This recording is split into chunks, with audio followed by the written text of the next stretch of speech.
suis désolée que nous commencions avec 5 à 6 minutes de retard, mais nous avons un petit problème technique que nous avons essayé de résoudre, mais malheureusement, nous n'avons pas réussi à le résoudre. Cela dit, nous avons quand même décidé de commencer. Je crois que la séance d'aujourd'hui sera un peu plus formelle en ce qui concerne les présentations. Donc, j'aimerais tout d'abord que vous vous présentiez. Pour le compte-rendu, je tiens à dire que tous les accusés sont dans le prétoire. Je veux m'en assurer. Vous entendez bien l'interprétation dans votre propre langue, messieurs les accusés? Oui, je vous vois hocher la tête. Commençons donc par les présentations. L'accusation, Monsieur McCloskey. Monsieur McCloskey. Bonjour, Monsieur le Président. Bonjour, Madame, Messieurs les juges. Bonjour à tous. Je suis Peter McCloskey pour l'accusation. Et avec moi, Nelson Thayer, Quique Van de Puy, Janet Stewart, Yelena Plamenats, Chris Mitchell, Caitlin Chittenden, Rupert Elderkin, Ryder Shelian et Julian Nichols. Pendant une minute, j'ai tout d'un coup, je n'arrivais plus à me souvenir de son nom. Question, je vous remercie. Qu'en est-il de la défense Popovich? Donc pour la défense Popovich, Maître Zivanovic, Maître Tapiskovitch et Zoran Zivanovic et autres. Pour Behara, Monsieur Stoic, Maître Stoic pour Monsieur Behara. Le président de la défense Nikolic, bonjour, Madame, Messieurs les juges, je suis Yelena Nikolic avec Stéphane Bourgon, Caroline Touchard. Question très bien, qu'en est-il de l'accusé Borovchanin? Réponse, oui, Christopher Gosnell pour la défense Borovchanin avec Tatania Baranchanic. Question très bien, qu'en est-il de Miletic? Natasha Povo-Ivanovic, je représente le général Miletic avec Maître Petrosic Nenad. Merci, Madame. Representation for accused Guerrero. Good morning, Your Honors. Good morning, everyone. On behalf of General Guerrero Defense, Dragan Kargovic, lead counsel. Darian Korkovic, David Jossi, Michel Butler et Johan Zoglic. And finally, question très bien, qu'en est-il de la défense Pandorevich? Réponse, Maître Peter Haynes, Solomon Davis et Helen Kaken. Je vous remercie, dit le Président. Nous allons donc maintenant continuer.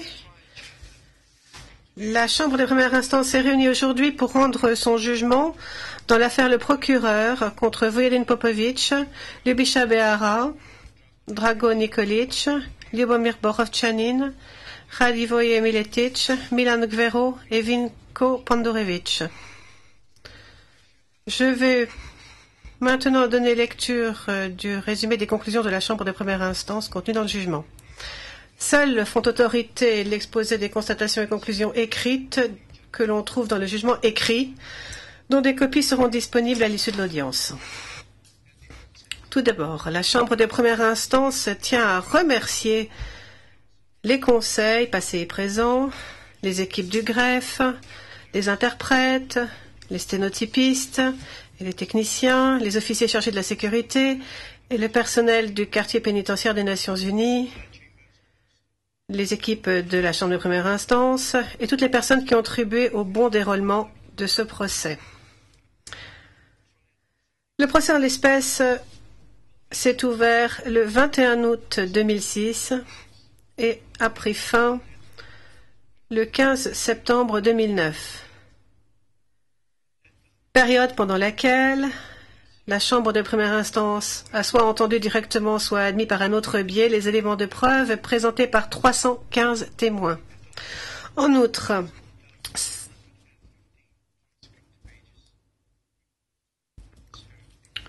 un total de 34 915 pages de compte-rendu a été consigné, 5 300 183 pièces ont été présentées devant la Chambre de première instance, ce qui représente un total de 87 392 pages.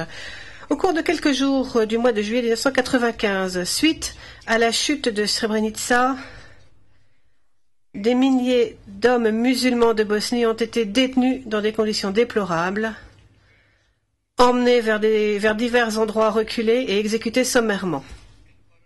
En parallèle à ces exécutions de masse, les femmes, les enfants et les personnes âgées musulmanes de Bosnie ont été transférés hors de cette partie de la Bosnie orientale.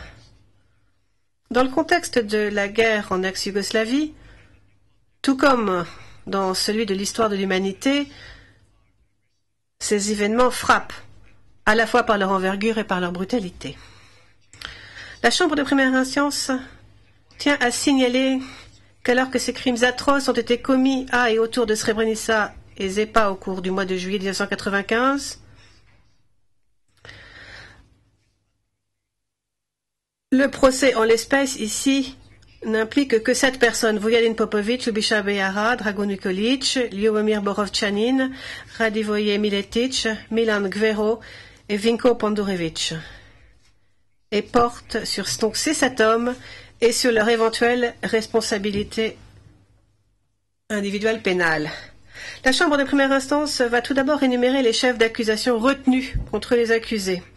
Elle présentera ensuite un résumé des allégations factuelles qui sous-tendent les crimes en question. Ensuite, elle se penchera de façon plus spécifique sur les crimes et sur la responsabilité pénale de chaque accusé. Et enfin, elle rendra son verdict. Je vais d'abord commencer par les accusés. L'accusation fait valoir que 2 entreprises criminelles distinctes auraient existé en Bosnie-Herzégovine orientale au cours du mois de juillet 1995.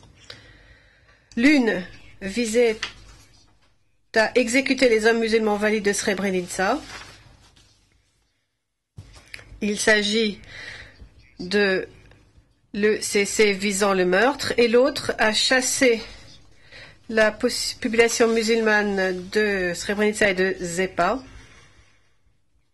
par la force. Et je mentionnerai cette entreprise criminelle commune comme étant l'ECC visant le déplacement par la force.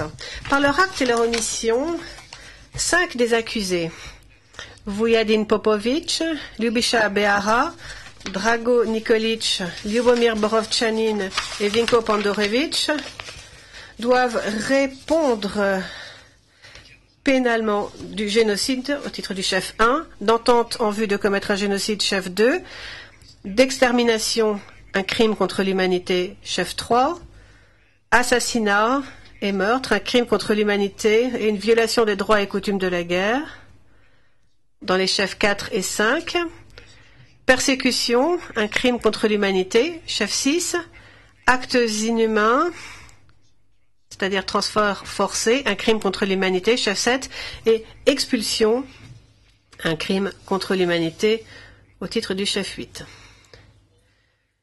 Il est reproché à ces 5 accusés d'avoir participé aux 2 entreprises criminelles communes, l'ECC visant le meurtre et l'ECC visant le déplacement par la force. Et il est allégué qu'ils seraient tenus pénalement individuellement responsables sur la base de l'article 7.1 du statut.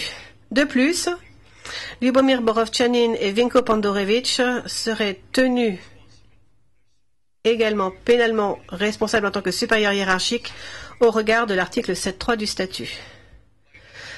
Par leurs actes et leurs omissions, 2 des accusés, Radivoje Miletic et Milan Gvero, doivent répondre des chefs suivants: assassinat, un crime contre l'humanité et une violation des droits et coutumes de la guerre, c'est-à-dire les chefs 4 et 5 respectivement, persécution, un crime contre l'humanité au titre du chef 6, actes inhumains consistant en un transfert forcé, un crime contre l'humanité au titre du chef 7, et expulsion, un crime contre l'humanité au titre du chef 8.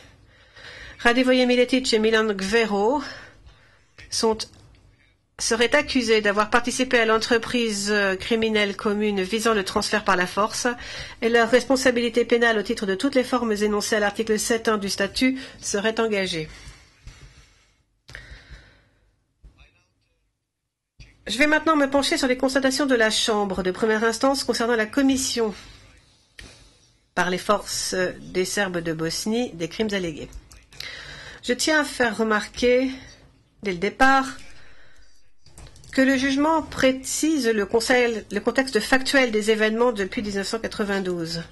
Néanmoins, pour se prononcer, la Chambre de première instance se limitera aux événements s'étant déroulés de mars à septembre 1995. En mars 1995, le président Karadzic a publié la directive du commandement suprême numéro 7, qui mettait sur pied le projet criminel d'attaquer les zones déclarées protégées par les Nations Unies pour forcer les habitants de Srebrenica et de Zepa à quitter les enclaves. Le corps de la Drina recevait ainsi l'ordre de, et je cite, « créer un climat d'insécurité totale et une situation insupportable sans espoir de survie pour les habitants de Srebrenica et de Zepa. » Fin de citation. Cette directive ordonnait aussi, et je cite,